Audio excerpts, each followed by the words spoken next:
So once again you see, now the topic is washing soda, मतलब साबुन, ठीक है, सोप। तो सोप का जो है केमिकल फार्मूला होता है या फिर केमिकल नेम होता है वो है सोडियम कार्बोनेट डेकाहाइड्रेट। बहुत लंबा चौड़ा नाम है और नाम का साथ केमिकल फार्मूला भी मैच करता है। जैसे कि सोडियम कार्बोनेट मतलब ये, डेकाहाइड्रेट साइंस का भाषा में 1 को बोलते हैं मोनो, 2 को बोलता है बाइनो या फिर बाई, 3 को बोलते हैं ट्राई, ऐसा। तो 10 को बोलते हैं डेका, डेकाहाइड्रेट मतलब 10 H2O का मॉलिक्यूल। लेकिन जब भी हम लोग साबुन को ऐसा पकड़ता है तो हम लोग को क्या साबुन के अंदर में पानी दिखाई देता है क्या? सॉलिड लगता है देखने से। तो पानी होता है, लेकिन वो पानी क्या फॉर्म में होता है बोलने से क्रिस्टलाइज्ड फॉर्म में होता है। क्रिस्टलाइजेशन क्या है अभी वो बाद में आप लोग को मालूम चलेगा, बाद में बताएगा हम। लेकिन इतना याद रखना, जो पानी होता है साबुन के अंदर में वो क्रिस्टलाइज्ड फॉर्म में होता है। तो सोडियम कार्बोनेट डेकाहाइड्रेट हो गया सोप का फॉर्मूला एंड साबुन। बनाता कैसा है देखो, बहुत सिंपल सा प्रोसेस है इसको बनाना, इसलिए ज़्यादा कुछ लिखा नहीं है। लिखा है washing soda can be obtained by heating baking soda and recrystallisation of sodium carbonate gives washing soda. तो इसका मतलब ये है कि आपको अगर साबुन बनाना है, मतलब वॉशिंग सोडा बनाना है, तो पहले जो है बेकिंग सोडा को क्या करना पड़ेगा, हीट करना पड़ेगा। बेकिंग सोडा तो आप लोग जानते ही है, NaHCO3 सोडियम बाइकार्बोनेट को हीट करने से कार्बन डाइऑक्साइड का मॉलिक्यूल निकलता है, पानी निकल जाता है, सब कुछ निकल जाता है और बचता क्या है, ये सोडियम कार्बोनेट बच जाएगा। इसी चीज़ का वजह से जो बिटरनेस आता था ना, इसी चीज़ का वजह से आता था, जो टार्टरिक एसिड भी लाया था इसी चीज़ का वजह से, ठीक है। तो washing soda can be obtain by heating baking soda सबसे पहले। फिर बेकिंग सोडा से जो हम लोग को सोडियम कार्बोनेट मिल जाएगा, उस सोडियम कार्बोनेट को एकदम लिमिटेड अमाउंट ऑफ H2O मतलब 10 मॉलिक्यूल्स ऑफ H2O का अगर रिक्रिस्टलाइज मतलब इसका साथ में घुसा देगा इसके अंदर में, तो हम लोग को मिल जाएगा वॉशिंग सोडा। लेकिन ये कैसे घुसाएगा हम लोग, क्या कुछ मशीन है क्या घुसाने का? ऐसा कुछ नहीं है। जो आप लोग को मतलब जो हम लोग को रॉ मटेरियल होता है, जो बेकिंग सोडा है जो भी है, उसको हीट करते रहना पड़ता है। हीट करते करते कंट्रोल हीटिंग करते रहने से अपने आप जो है बेकिंग सोडा टूट के आपका सोडियम कार्बोनेट भी बनेगा। सोडियम कार्बोनेट के बाद अपने आप H2O मॉलिक्यूल भी आ जाता है, ठीक है। तो लास्ट में हम लोग को सोडियम कार्बोनेट डेकाहाइड्रेट, जो कि हम लोग कहता है सोप, ये मिल जाएगा। This is very simple, just ये चीज़ को थोड़ा याद रखना है, इसका बस काम ख़त्म है। अभी इसका सोप का भी यूज़ क्या क्या है। सोप का सबसे बड़ा यूज़ सब लोग जानते हैं कि साफ़ करना, नहाने के लिए भी सोप होता है, कपड़ा धोने के लिए भी साफ होता है, सॉरी कपड़ा धोने के लिए भी आपका सोप होता है। Now the second thing is that इसका अलावा कुछ कुछ और भी यूज़ है आपका वॉशिंग सोडा का। जैसे कि बहुत बड़ा यूज़ ये है, जो वाटर आपका दो टाइप का होता है, एक है हार्ड वाटर, एक है सॉफ्ट वाटर। सॉफ्ट वाटर हम लोग पीता है, हार्ड वाटर कौन सा, जो समुद्र में नमक पानी मिलता है वो वाला।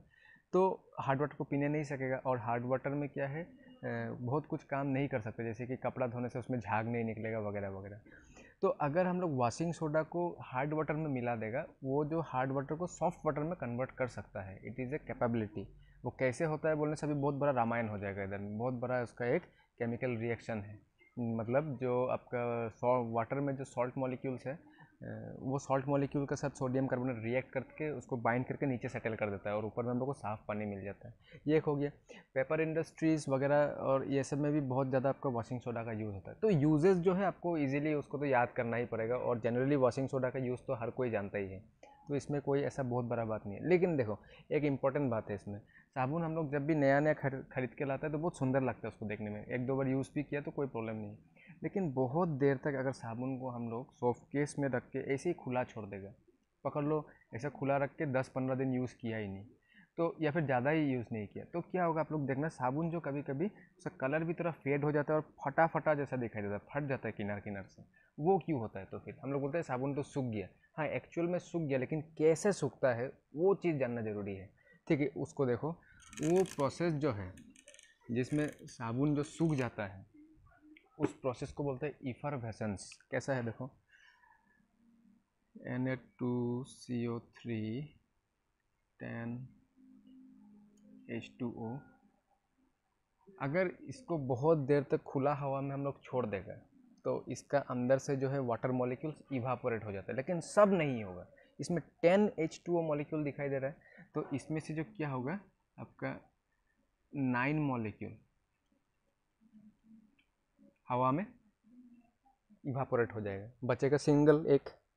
तो कैसा बन जाएगा ये Na2CO3 1H2O, ये बच जाता है। तो ये कंडीशन में जब पहुंच जाता है साबुन, उस समय में ही साबुन जो फटा फेड कलरलेस ऐसे टाइप का दिखाई देता है।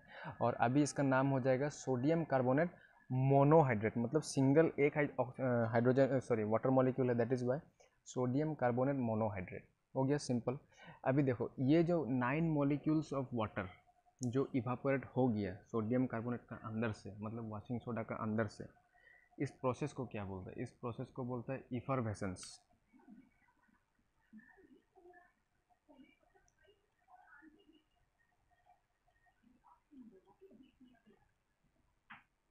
इसको हमेशा याद रखना है। The process by which 9 water molecule of washing soda get evaporated, only 1 molecule remain, this is known as effervescence process. ठीक है, तो साबुन का काम इतना में ख़त्म। अभी नेक्स्ट जो है plaster of Paris. Now again you see, this is the last commercial product in your this chapter, जिसका नाम है प्लास्टर ऑफ पेरिस, और बहुत ज़्यादा इंपॉर्टेंट है। इसका जो केमिकल फार्मूला है वो ये है CaSO4 half H2O।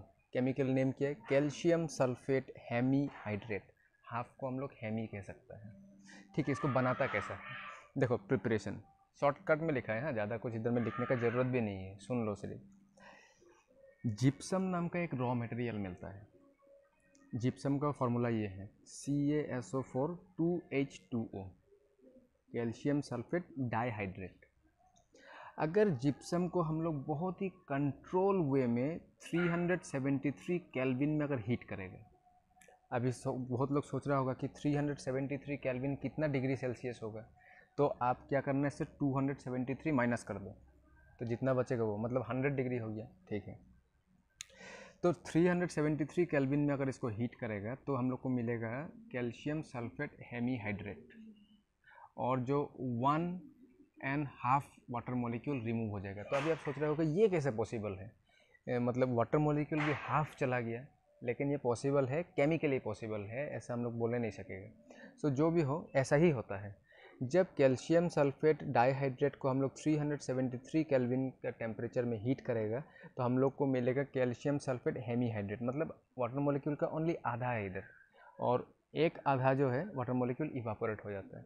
Now this thing we obtained is known as plaster of Paris, और इसका बहुत सारा यूज़ है। लेकिन इसमें और एक बात है, अगर ये हीट को हम लोग कंट्रोल करने नहीं सकेगा, सपोज़ कोई 373 से ज़्यादा दे दिया, सपोज़ कोई ये 400 केल्विन का हीट दे दिया इधर, तो क्या होगा, इसका अंदर में जो पूरा वाटर मॉलिक्यूल्स है पूरा का पूरा ही आपका इवापोरेट हो जाएगा, और बचेगा क्या, सिर्फ एनहाइड्रस प्लास्टर कहता है उसको, मतलब कैल्शियम सल्फेट सिर्फ बच जाएगा, एनहाइड्रस प्लास्टर।